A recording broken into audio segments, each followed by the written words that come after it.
नमस्ते, मैं डॉक्टर संपत राम रैगर से आचार्य राजनीति विज्ञान SRP गवर्नमेंट कॉलेज बांदीकुई।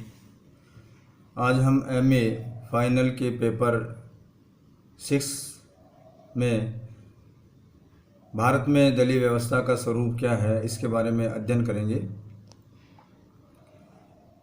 लोकतंत्र में राजनीतिक दल अनिवार्य हैं, उसके बिना कल्पना नहीं कर सकते हैं।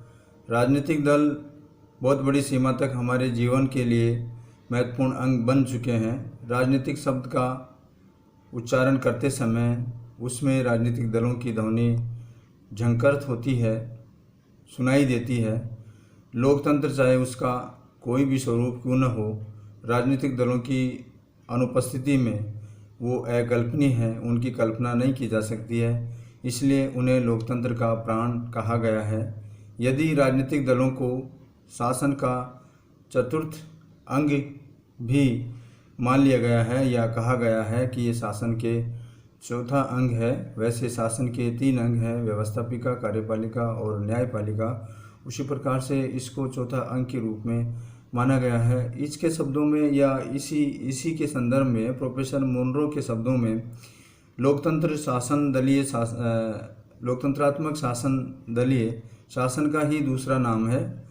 विश्व के इतिहास में कभी भी ऐसे स्वतंत्र सरकारें नहीं रही हैं जिनमें राजनीतिक दलों का अस्तित्व न हुआ हो। यानी कुल मिलाकर के राजनीतिक दलों का अस्तित्व शासन के लिए बहुत महत्वपूर्ण होता है।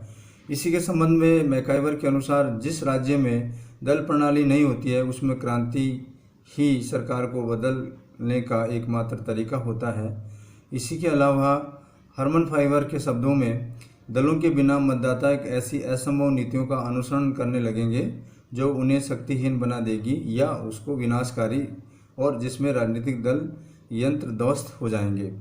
राजनीतिक दल नागरिकों को राजनीतिक शिक्षा प्रदान करते हैं, निस्संदेह ही, इसमें कोई दो राय नहीं है। किसी देश में के नागरिकों को व्यक्तिगत स्वतंत्रता की रक्षा भी राजनीतिक दल ही करते हैं। इसके साथ ही इस दृष्टि से ये महत्वपूर्ण एक व्यवस्था है, राजनीतिक दल होना अनिवार्य है लोकतंत्र के लिए। इसके संदर्भ में प्रोफेसर लास्की के शब्दों में अगर हम बात करें तो राजनीतिक दलों में अधिनायकवाद से हमारी रक्षा करने के लिए सर्वश्रेष्ठ कवच के रूप में राजनीतिक दल सामने आते हैं। अब हम राजनीतिक दलों का अर्थ एवं उसकी परिभाषा के संबंध में चर्चा करेंगे। राजनीतिक दल से हमारा अभिप्राय ऐसे व्यक्तियों के समूह से है जो कुछ समस्याओं के रूप में और उनके समाधान के संबंध में एक मत हैं और जिन्होंने सामान्य उद्देश्य की प्राप्ति के लिए वैध ढंग से काम करने, मिलकर के वैध ढंग से काम करने का निश्चय कर लिया है। जिन विभिन्न राजनीतिक विचारधाराओं ने दल की अलग अलग परिभाषाएं दी गई हैं कि राजनीतिक दल क्या हैं, अलग अलग परिभाषाओं के बारे में बता करके समझाया गया है।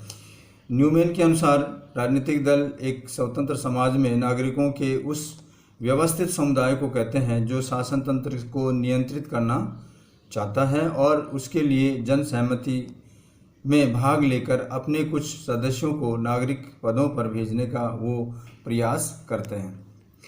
इसी के संदर्भ में लिको के अनुसार राजनीतिक दलों से हमें अभिप्राय ऐसे नागरिकों के समुदाय से है जो एक राजनीतिक इकाई के रूप में कार्य करते हैं। सार्वजनिक प्रश्नों पर उनके विचार एक जैसे होते हैं और वे सामान्य उद्देश्य की पूर्ति के लिए मतदान की शक्ति का प्रयोग करके शासन की शक्ति को हथियाना चाहते हैं। अब हम बात करते हैं राजनीतिक दलों की विशेषता अथवा उसके आवश्यक तत्व क्या हैं। इससे पहले हम उसके लक्षणों की जानकारी प्राप्त करेंगे। लक्षणों में अगर हम बात करें तो सबसे पहले जो लक्षण दिखाई देता है ये लंबी अवधि के लिए का संगठन है या लंबी अवधि के लिए इसका संगठन बनता है और कुछ सिद्धांतों के अलावा नीतियों के बारे में भी ये सहमत होते हैं। इसके साथ ही वो अपने उद्देश्य की प्राप्ति के लिए शांतिपूर्ण और संवैधानिक साधनों का वो प्रयोग करते हैं। इसमें इस प्रकार के लक्षण पाए जाते हैं। इसके साथ साथ ही वो राष्ट्रहित की दृष्टि से अपनी नीतियों को कार्य रूप देने की लालसा वो रखते हैं कि राष्ट्रहित सबसे पहले सर्वोपरि राष्ट्रहित होना चाहिए। इस प्रकार की नीतियाँ उनमें होनी चाहिए। अगर हम बात करें राजनीतिक दलों के निर्माण के लिए आवश्यक तत्वों की, तो आवश्यक तत्वों की जब बात करते हैं तो सबसे पहले संगठन की बात आती है। दल को मजबूत एवं स्थायी बनाए रखने के लिए उसमें संगठन का होना अत्यंत ही आवश्यक है। संगठन से तात्पर्य है कि दल के अपने कुछ लिखित और अलिखित नियम और उपनियम, कार्यालय या पदाधिकारी आदि होने चाहिए। ये दल के सदस्यों को अनुशासित रखते हैं। इस प्रकार की व्यवस्था राजनीतिक दल में दलों को अनुशासित रखने के लिए काम आती है। दूसरा जो आवश्यक तत्व है वो मूलभूत सिद्धांतों की एकता। दल व्यवस्था का एक ऐसा समूह है जिसके सदस्य सार्वजनिक प्रश्नों पर एक मत विचार करते हैं।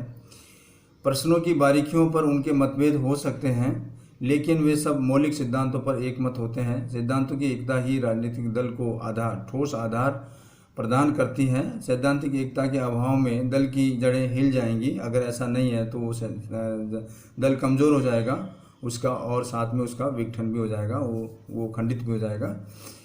इसके अलावा संवैधानिक उपायों का प्रयोग राजनीतिक दलों को अपने लक्ष्य प्राप्ति यानी सत्ता प्राप्ति के लिए सदा संवैधानिक उपायों का वो सारा लेना चाहिए या होना चाहिए। जो असंवैधानिक उपायों का अनुसरण करते हैं अथवा हिंसात्मक साधनों को अपनाते हैं उन्हें राजनीतिक दल नहीं कहा जा सकता, वो राजनीतिक दल की श्रेणी में नहीं आते हैं। अगला जो आवश्यक तत्व है वो है राष्ट्रीय हित की वृद्धि, यानी प्रत्येक राजनीतिक दल को राष्ट्र हित के बारे में सोचना चाहिए। राजनीतिक दल एक ऐसा समुदाय है जो उच्च आदर्शों के अनुसरण से मिलकर के बना होता है और जिसके कार्यक्रम और नीतियों का देशव्यापी आधार होता है, क्षेत्रीय अथवा सांप्रदायिक आधार नहीं होता है।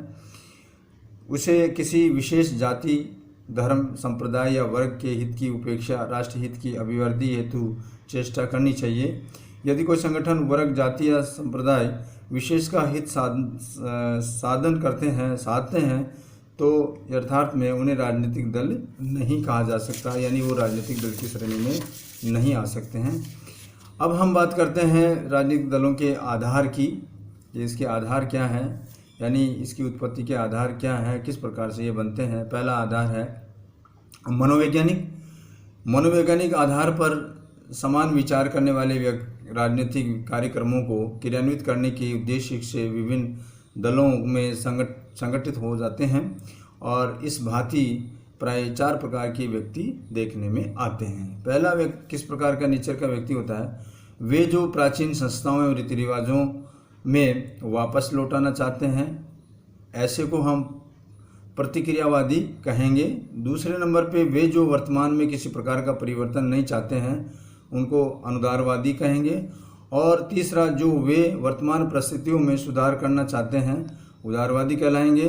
और इसके अलावा जो लास्ट में है, वे व्यक्ति जो वर्तमान संस्थाओं का उन्मूलन करना चाहते हैं, वो उग्रवादी कहलाएंगे।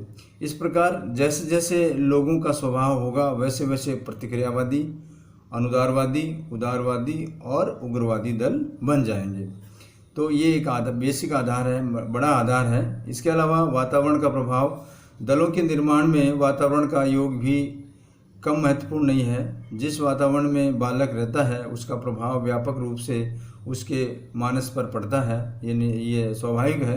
साम्यवादी वातावरण में पल रहा बालक आगे चलकर उस दल का अनुयायी बन जाता है। इंग्लैंड में तो आज भी कुछ ऐसे परिवार हैं जिनके सदस्य अनुदारवादी दल के कार्यक्रमों में परंपरागत रूप से विश्वास करते हैं, क्योंकि उनको बचपन से इस प्रकार की शिक्षा प्रदान की जाती है। इसके साथ ही अगला जो आधार है वो धार्मिक आधार है। बहुत से लोग धार्मिक आधार पर राजनीतिक दल बना लेते हैं। उनका लक्ष्य अपने धर्म के अनुयायियों की रक्षा करना होता है। इसके साथ जैसे अगर हम उदाहरण दे के बात करें तो यूरोपियन देशों में कैथोलिक दल इसी का आधार पर बने हुए हैं। अगर भारत की हम बात करें तो भारत में मुस्लिम लीग, अकाली दल, हिंदू महासभा के निर्माण का भी यही आधार रहा है, बेसिकली यही आधार रहा। इसके साथ अगर हम अगले आधार की बात करें तो आर्थिक कारण है। दलों के निर्माण का आर्थिक आधार भी सर्वाधिक महत्वपूर्ण है। आर्थिक कार्यक्रमों के अभाव में कोई भी दल अधिक से अधिक दिनों तक टिक नहीं सकता है।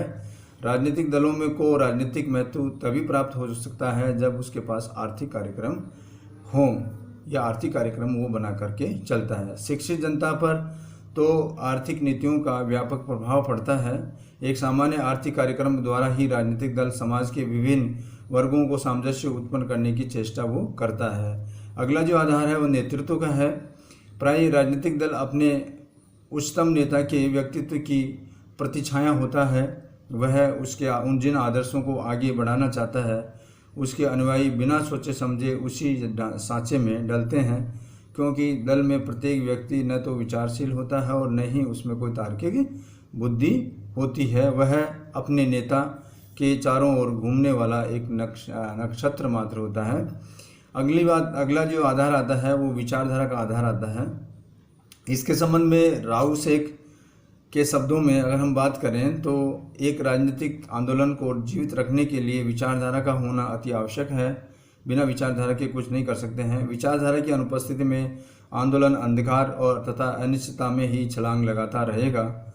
और इसके साथ सामाजिक, आर्थिक और राजनीतिक विचारधाराओं में आम सहमति दलों के सदस्यों को आपस में जोड़ती है। उदाहरण के तौर पर अगर हम बात करें तो भारत में 1977 में गठित जनता पार्टी के सदस्यों को आपस में जोड़ने वाली कड़ी गांधीवादी विचारधारा से मिलती है, यानी विचारधारा का प्रभाव पड़ता है। धन्यवाद।